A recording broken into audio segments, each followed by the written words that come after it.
Hello everyone. First আমার ইন্ট্রোটা হয়ে যাক।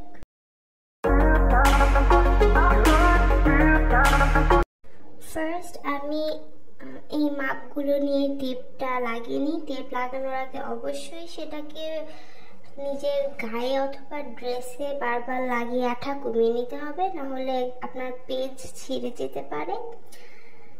তো এরপরে আমি আকাশি কালারটা নিয়ে নিয়েছি। আকাশি কালার দিয়ে রং করার পর আমি ভাবলাম যে গাঢ় কালারটা ইউজ করলে ভালো হবে।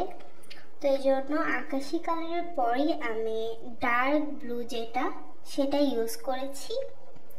ডার্ক ব্লু ইউজ করার সময় আমার মা বলছিল তুই সবসময় রিলস শর্ট এইগুলো দিস, গান দিয়ে, কখনো নিজের ভয়েস দিস না।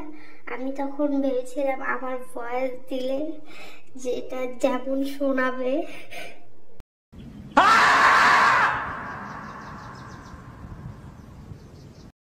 আম্মুর কথা রাখতে এবং আমার ধারণা অনুযায়ী আমি আমার ভয়েস দিয়েছি, কিন্তু একটু চেঞ্জ করে ভয়েস মেকার দিয়ে। এরপর আমি গ্রিন কালারের দুইটা শেড দিয়ে একটা মাঠ আঁকার চেষ্টা করি। এটা যেভাবে আমি এঁকেছি আপনারা অন্যভাবেও আঁকতে পারেন, লম্বালম্বি করেও আঁকতে পারেন। আমি জাস্ট র্যান্ডমলি যেভাবে আঁকি আমি সেভাবে এঁকেছি। এরপরে ব্ল্যাক কালার দিয়ে একটা শেড দিই নিচে।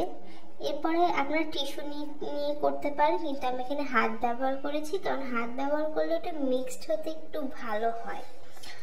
এই জন্য হাতটা দিয়ে ভালো করে রঙগুলো মিক্সড করে নিয়েছি। আর পারলে আশেপাশে যেখানে ফাঁকা ছিল সেখানেও একটু দিয়ে দিয়েছি, কারণ দিলে সেটা দেখতে সুন্দর লাগে। এটা দেওয়ার পর আমি আবার এক নখ দিয়ে আমি এটা করে নিই। তিনটা কালারই তিনটা নখ দিয়ে করেছি। এরপরে একটু কলম দিয়ে আমি এঁকে নিয়েছি যে কতটুক আঁকবো। তো এখানে আমি ফার্স্টে এঁকে নেওয়ার পর তার উপর দিয়ে কালো রং দিয়ে এঁকেছি যেন মাপটা ঠিক থাকে। অনেক সময় হয় যে মাপ ঠিক থাকে না। আর আজকে আমি আপনাদের এমন একটি ট্রিক বলবো যেটা অনেকেই বলে না আর অনেকেই হয়তো বা জানেও না। এটি আমি আমার বোনের কাছ থেকে শিখেছি এই ট্রিকটা। তো এই ট্রিকটা হলো, যখন আপনি এই মোম রং দিয়ে আঁকবেন, তো আমরা অনেকেই ধারণা করি মোম রং দিয়ে একটা জিনিস নষ্ট হয়ে গেল, এ বাবা সেটা এবার কিভাবে ঠিক করব। তো এখানে আমি ফার্স্টের পাখিটা এঁকেছি, ঠিক হয়েছে, কিন্তু সেকেন্ড যে পাখিটা এঁকেছি সেটা ঠিক হয়নি, একটু বিচ্ছিরি হয়ে গেছিল।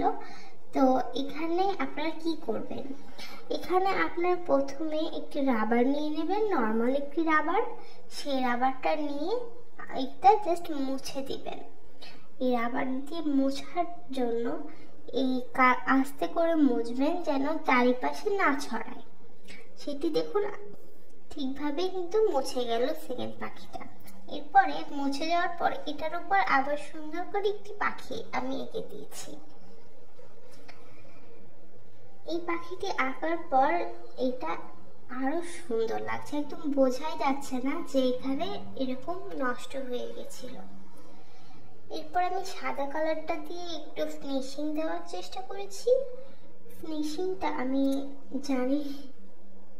জানি না ভালো করে দিয়েছি কিনা, কিন্তু কালো রংটা দেওয়ার আগে ফিনিশিংটা আমার দেওয়া উচিত ছিল। তো তাও আমার কাছে এটা অনেক ভালো লেগেছে। এরপরে কস্টেপগুলো উঠিয়ে ফেলি। A few moments later. So here is the final look. কেমন লাগলো জানাবেন। Bye.